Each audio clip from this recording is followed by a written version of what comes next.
ভয়াবহ পরিণতির মুখোমুখি হয়ে যাচ্ছে বিশ্বের মানুষ। আজকে তেল সংকট দেখা দিয়েছে, যার কারণে শিল্পে বাণিজ্যে ধাক্কা লেগে গেছে। ওটা অর্থনীতির উপরে এমন চাপ সৃষ্টি হয়েছে, অর্থনৈতিক ভিত্তি দুর্বল হয়ে যাচ্ছে, ভেঙে পড়বে এবং বিশ্বের প্রতিটি রাষ্ট্র দিশাহারা হয়ে যাবে। আল্লাহ এটা চাচ্ছেন, কারণ মানুষগুলিকে আল্লাহ আর সহ্য করতে পারছেন না। আল্লাহর সহ্যের সীমা চূড়ান্ত জায়গায় এসে উপনীত হয়েছে। এইবার সারা পৃথিবীতে এই যুদ্ধ বিগ্রহের মাধ্যমে এই অস্ত্রের খেলায় মহাবিপর্যয় দেখা দিবে। বাংলাদেশও এর থেকে রেহাই পাবে না।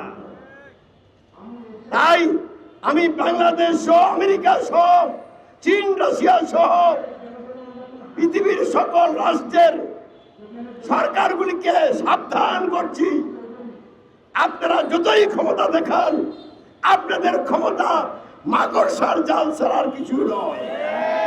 মাকড়সার জাল যেমন বাতাস লাগলেই ছিঁড়ে যায়, ইনশাআল্লাহ আপনাদের সকল শক্তি মুহূর্তের মধ্যে স্তব্ধ হয়ে যাবে। পৃথিবীর কোন রাষ্ট্র কি এই জায়গা আছে যেই জায়গায় থাকলে আল্লাহর রহমত লাভ করতে পারবে? রহমতের পথ হচ্ছে ইসলাম।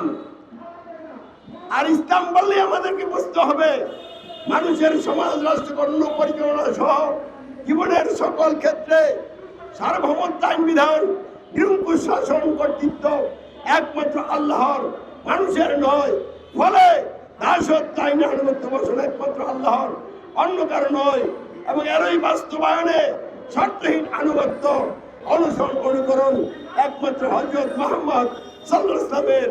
এবং এই বিষয়গুলির ভিত্তিতে সমাজ রাষ্ট্র গঠিত হলে, পরিচালিত হলে আল্লাহর রহমত নাযিল হবে, অশান্তি দূর হবে, মানুষের মধ্যে হিংসা বিদ্বেষ, সংঘাত সংঘর্ষ বন্ধ হয়ে যাবে, ভালোবাসা মহব্বত সৃষ্টি হবে, শান্তির ফোয়ারা বয়ে যাবে।